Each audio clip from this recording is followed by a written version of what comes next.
14 अगस्त 2005 सुबह का वक्त था। हीलियोस फ्लाइट 522 साइप्रस के लार्नाका इंटरनेशनल एयरपोर्ट से ग्रीस के एथेंस इंटरनेशनल एयरपोर्ट जाने के लिए तैयार थी। सुबह के करीब 9:07 पर फ्लाइट ने उड़ान भरी। उस समय इसमें 115 पैसेंजर और 6 क्रू मेंबर सहित 121 लोग सवार थे और इसे उड़ा रहे थे 58 वर्षीय German contract base pilot Hans Jurgen Merten, जिन्हें कुल 16,900 फ्लाइट आवर्स का अनुभव था। वहीं इनके को पायलट के तौर पर मौजूद थे 51 वर्षीय पैम्पोस चार्लम्स, जिन्हें कुल 7,549 फ्लाइट आवर्स का अनुभव था। वहीं फ्लाइट अटेंडेंट के तौर पर एंड्रियास प्रोड्रोमो कमान संभाल रहे थे। उड़ान भरने के 5 मिनट बाद यानी 9:12 पर प्लेन 12,040 फीट की ऊंचाई पर पहुंच गया और इस ऊंचाई पर पहुंचने के बाद ही अचानक प्लेन में एक अलार्म बजने लगता है। जब इस अलार्म की जांच की गई तो पता चला कि ये takeoff configuration warning alarm था, जिसे देखने के बाद दोनों पायलट हैरान हो गए। और वो इसलिए क्योंकि takeoff configuration warning alarm तब बजता है जब प्लेन ग्राउंड पर होता है और उड़ान भरने के लिए तैयार नहीं होता। ऐसे में 12,000 फीट की ऊंचाई पर इस अलार्म के बजने का मतलब दोनों पायलट को समझ ही नहीं आ रहा था। स्थिति की गंभीरता को भांपते हुए उन्होंने एटीसी यानी एयर ट्रैफिक कंट्रोल से संपर्क साधना ही उचित समझा। फिर उन्होंने तुरंत ही एटीसी से संपर्क कर उन्हें बताया कि उनके विमान का takeoff configuration warning alarm बज रहा है। पायलट एटीसी को ये सब बता ही रहे थे कि इतनी ही देर में प्लेन के कॉकपिट में मौजूद कंट्रोल पैनल पर कई सारे अलार्म एक साथ बजने शुरू हो गए और इन अलार्म्स की आवाज के कारण पायलट्स की आवाज एटीसी तक पहुंचना भी बंद हो गई। साथ ही प्लेन का मास्टर क्वेश्चन अलार्म भी बजने लगा था, जिसका मतलब था कि प्लेन के कई सारे सिस्टम एक साथ ओवरहीट हो चुके हैं। दोनों ही पायलट्स की दिक्कतें अब बढ़ने लगी थी। उन्हें कुछ समझ नहीं आ रहा था कि अचानक ये सब क्या हो रहा है। इधर ये सब देखकर प्लेन में अफरा तफरी का माहौल बन गया। क्रू मेंबर लगातार यात्रियों को शांत कर रहे थे। सभी पैसेंजर्स को सांस लेने में काफी ज्यादा दिक्कत आ रही थी, इसलिए उनके ऑक्सीजन मास्क अपने आप ही नीचे आ गए। दरअसल जब प्लेन में ऑक्सीजन का लेवल कम होता है तो ऑक्सीजन मास्क अपने आप ही नीचे आ जाते हैं। इस दौरान प्लेन लगभग 18,000 फीट की ऊंचाई पर था। पायलट बार बार एटीसी से संपर्क कर उन्हें अपनी समस्या बताने का प्रयास कर रहे थे, लेकिन उनकी बात एटीसी तक पहुंच ही नहीं पा रही थी और कुछ ही देर में प्लेन का एटीसी से कनेक्शन भी पूरी तरह टूट गया। इसके बाद भी एटीसी ने बार बार फ्लाइट से संपर्क साधने की कोशिश की, लेकिन उन्हें कोई उत्तर नहीं मिला। प्लेन अब लगातार ऊपर की ओर बढ़ता जा रहा था। आमतौर पर इस रूट पर फ्लाइट को लगभग 1 घंटे और 45 मिनट का समय लगता है, यानी करीब 10:45 पर इस प्लेन को एथेंस एयरपोर्ट पर पहुंचना था। 9:23 पर प्लेन 34,000 फीट की ऊंचाई पर पहुंच चुका था। इसके बाद 9:37 पर यह विमान एथेंस के फ्लाइट इंफॉर्मेशन रीजन में पहुंच गया। 10:12 से 10:50 तक एथेंस एटीसी यानी एथेंस एयर ट्रैफिक कंट्रोल की टीम रेडियो कॉल्स के जरिए इस प्लेन से संपर्क साधने की कोशिश करती रही, लेकिन उन्हें कोई जवाब नहीं मिला। अब 10:45 हो चुके थे और इस समय प्लेन को एथेंस इंटरनेशनल एयरपोर्ट पर लैंड करना था, लेकिन प्लेन का अभी तक कुछ अता पता नहीं था। कुछ अनहोनी की आशंका के चलते ग्रीस अधिकारियों ने तुरंत ही अपने 2 सबसे बढ़िया F-16 फाइटर जेट को इस विमान को ढूंढने के लिए भेजा। कुछ ही देर में इन फाइटर जेट्स ने हीलियोस फ्लाइट 522 को ढूंढ लिया। इनमें से एक फाइटर जेट उड़ते उड़ते इस विमान के बहुत करीब आ गया था, ये देखने के लिए कि अंदर आखिर चल क्या रहा है। तो इस फाइटर जेट पायलट ने देखा कि प्लेन के अंदर को पायलट की सीट पर कोई बैठा हुआ है। वहीं मेन पायलट अपनी सीट पर सिर नीचे करके बेसुध हालत में पड़ा हुआ है। फिर ये फाइटर जेट पीछे गया और अब इसने पीछे वाली खिड़की से प्लेन के अंदर के हालात का जायजा लिया। लेकिन फाइटर जेट के पायलट के लिए हैरानी की बात तो ये थी कि अपने बराबर में 2 फाइटर जेट्स के उड़ने के बावजूद किसी भी पैसेंजर्स ने मुड़कर उनकी तरफ नहीं देखा। किसी भी पैसेंजर की तरफ से उन्हें कोई भी रिएक्शन नहीं मिला। तभी लगभग 11:49 पर फाइटर जेट्स के पायलट्स ने देखा कि एक शख्स प्लेन के कैबिन से होकर कॉकपिट की तरफ जा रहा है। कुछ ही सेकंड्स में ये शख्स प्लेन की पायलट सीट पर बैठा हुआ दिखाई दिया। कॉकपिट में बैठे इस शख्स को देखकर फाइटर जेट्स के पायलट ने इसे इशारा कर स्थिति के बारे में जानना चाहा। ये शख्स भी उन फाइटर जेट्स के पायलट्स को कुछ बताना चाह रहा था, लेकिन वो कुछ बोल ही नहीं पाया। तभी लगभग 1 मिनट बाद 11:50 पर प्लेन के लेफ्ट इंजन ने काम करना बंद कर दिया और प्लेन लेफ्ट साइड से झुककर तेजी से नीचे की ओर गिरने लगा। पायलट सीट पर बैठा वो शख्स इसे कंट्रोल करने की कोशिश तो कर रहा था, लेकिन वो इसे कंट्रोल कर ही नहीं पा रहा था। ठीक 12 बजे प्लेन के राइट इंजन ने भी काम करना बंद कर दिया। प्लेन का कंट्रोल अब पूरी तरह से खो चुका था। 12:04 पर प्लेन एथेंस से लगभग 40 किलोमीटर दूर ग्रामेटिको की पहाड़ियों में जाकर क्रैश हो गया और इसके क्रैश होने के साथ ही इसमें सवार क्रू मेंबर समेत सभी 121 लोगों की मौत हो गई। दोस्तों, एक बार महसूस कीजिए उस पल को जब 121 यात्रियों से भरा ये प्लेन जब पहाड़ से टकराया होगा तो क्या गुजरी होगी उन फाइटर जेट्स के पायलट पर, जिन्होंने इन लोगों को अपनी आंखों के सामने जाते हुए देखा होगा और वो इनके लिए कुछ भी नहीं कर पाए होंगे।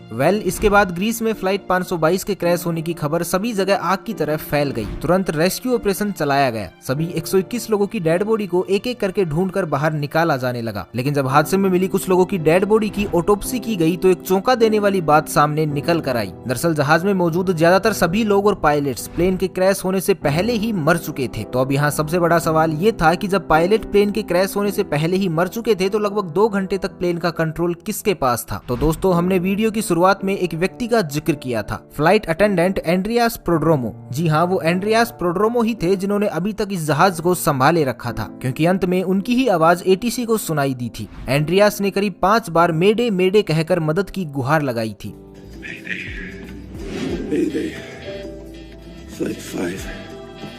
एंड्रियास के पास यूके कमर्शियल पायलट का लाइसेंस तो था, लेकिन उन्हें इतना एक्सपीरियंस नहीं था कि वो बोइंग 737 जैसे प्लेन को कंट्रोल कर सके। लेकिन बावजूद इसके वो इस विमान को घनी आबादी के क्षेत्र से दूर ले जाने में कामयाब रहे। जब एक्सपर्ट्स ने इस घटना के पीछे की वजह जानने के लिए जांच शुरू की तो उसमें सामने आया कि जब प्लेन लेफ्ट साइड में झुक गया था तो इसका कारण ये था कि प्लेन के लेफ्ट इंजन में फ्यूल खत्म हो गया था। लेकिन अभी भी इस हादसे की जड़ तक पहुंचा जाना बाकी था। तभी अचानक एक इन्वेस्टिगेटिव ऑफिसर की नजर कंट्रोल पैनल के एक बटन पर पड़ी और ये बटन था प्लेन के प्रेशर को सेट करने का। इस बटन को देखते ही उस ऑफिसर को पूरी कहानी समझ में आ गई। आपकी जानकारी के लिए बता दें कि प्रेशराइज बटन पूरे जहाज में एयर का प्रेशर कंट्रोल करता है। जनरली जहाज के बाहर लगे इंजन बाहर की हवा को थोड़ा थोड़ा करके अंदर भी भेजते रहते हैं ताकि विमान के अंदर बैठे लोगों को ऑक्सीजन मिल सके। आमतौर पर इस प्रेशराइज बटन को ऑटोमेटिक मोड पर ही रखा जाता है और अगर कभी इसे मैनुअल मोड पर किया भी जाए तो कैप्टन व को पायलट को इसका ध्यान रखना पड़ता है। अब हादसे की जड़ तक पहुंचने के लिए हम आपको घटना से एक दिन पहले ले चलते हैं, जब बोइंग 737 का ये जहाज अपनी रूटीन सर्विस पर गया हुआ था। वहां इसको अच्छे से चेक करके इसकी सर्विस की गई और वहीं इसकी जांच करने वाले लोगों ने इसे मैनुअल मोड पर करके इसे पायलट को सौंप दिया था। विमान की उड़ान भरने से पहले पायलट और को पायलट दोनों का इस ओर ध्यान ही नहीं गया कि उनके प्लेन का मैनुअल मोड चालू ही रह गया है और इसके कारण जहाज में धीरे धीरे ऑक्सीजन की मात्रा घटने लगी थी, जिसके कारण विमान में बैठे सभी यात्रियों को बेचैनी होने लगी। और जब कॉकपिट में बैठे पायलट्स को ये अलार्म सुनाई दिए तो उन्होंने इसके पीछे का कारण जानना शुरू किया। लेकिन एक बार के लिए भी उनका ध्यान इस ओर गया ही नहीं कि प्लेन का प्रेशराइज बटन ऑन ही रह गया है। इस वजह से कॉकपिट में भी ऑक्सीजन का लेवल घट गया था, जिसके कारण दोनों पायलट बेहोशी की हालत में जाने लगे थे। विमान के अंदर ऑक्सीजन मास्क तो सभी यात्रियों को मिल चुका था, लेकिन कॉकपिट में ऑक्सीजन मास्क अपने आप नीचे नहीं गिरते, जिस कारण से दोनों पायलट बेहोश हो गए। साथ ही प्लेन में मौजूद यात्री और क्रू मेंबर भी अब एक एक करके बेहोश होने लगे थे, क्योंकि इनकी पैसेंजर सीट के ऊपर लगा ऑक्सीजन मास्क केवल 12 मिनट तक की ही ऑक्सीजन दे सकता था और ऑक्सीजन न मिल पाने के कारण सभी लोग धीरे धीरे दम तोड़ रहे थे। प्लेन अब ऑटो पायलट मोड पर ही एथेंस की तरफ बढ़ता जा रहा था। एक समय ऐसा आया जब प्लेन में मौजूद सभी सदस्यों ने दम तोड़ दिया, केवल एक जने को छोड़कर, और ये थे फ्लाइट अटेंडेंट एंड्रियास प्रोड्रोमो। अब आप भी यही सोच रहे होंगे कि आखिर एंड्रियास इतने लंबे समय तक कैसे जीवित रहे। तो आपको बता दें कि एंड्रियास एक स्कूबा डाइवर थे और क्योंकि स्कूबा डाइवर अपनी सांसों को लंबे समय तक रोक पाने में सक्षम होते हैं, इसलिए वो अब तक जिंदा रहे। लेकिन ऑक्सीजन प्रॉपर न मिलने के कारण अब उनकी भी हालत खराब हो चुकी थी। लेकिन जैसे तैसे करके वो कॉकपिट तक पहुंचे और प्लेन को कंट्रोल करने की कोशिश करने लगे। लेकिन एथेंस तक पहुंचते पहुंचते ये प्लेन यात्रियों की जगह उनकी लाशों से भर चुका था। एंड्रियास अंत तक प्लेन को कंट्रोल करने की कोशिशों में लगे रहे, लेकिन दुर्भाग्यवश वो इसमें सफल नहीं हो सके और अंततः प्लेन पहाड़ियों में जा टकराया और इसमें सवार सभी 121 लोगों की दुखद मौत हो गई। इस घटना के लगभग 15 महीनों बाद ग्रीस के अधिकारियों ने इस घटना की रिपोर्ट पेश की, जिसमें बताया गया कि इस पूरी घटना के लिए सिर्फ और सिर्फ एक बटन जिम्मेदार था, प्लेन का प्रेशराइज बटन, क्योंकि ये बटन उस वक्त मैनुअल मोड पर था। लेकिन भले ही अधिकारियों को ये नहीं लगता हो, पर हमारी नजर में असल दोषी उस सर्विस सेंटर के एम्प्लॉय थे जहां प्लेन रूटीन सर्विस के लिए गया था, क्योंकि उन्होंने इस प्रेशराइज बटन को ऑटो से मैनुअल मोड पर कर दिया था। लेकिन इस बात की खबर किसी को भी नहीं दी थी। ऐसे में या तो उन्हें इसे वापस ऑटो मोड में डालना चाहिए था या पायलट को इस बात से अवगत करवाना चाहिए था, लेकिन उन्होंने ऐसा कुछ नहीं किया। शायद अगर वो इतनी बड़ी लापरवाही नहीं करते तो उस दिन 121 लोगों को अपनी जान नहीं गंवानी पड़ती। तो आपकी इस बारे में क्या राय है, हमें कमेंट करके जरूर बताइए। तो बस आज के लिए इतना ही, मिलते हैं एक नई वीडियो में। तब तक के लिए खुश रहें, मस्त रहें, हंसते रहें। भगवान करे आप सभी का दिन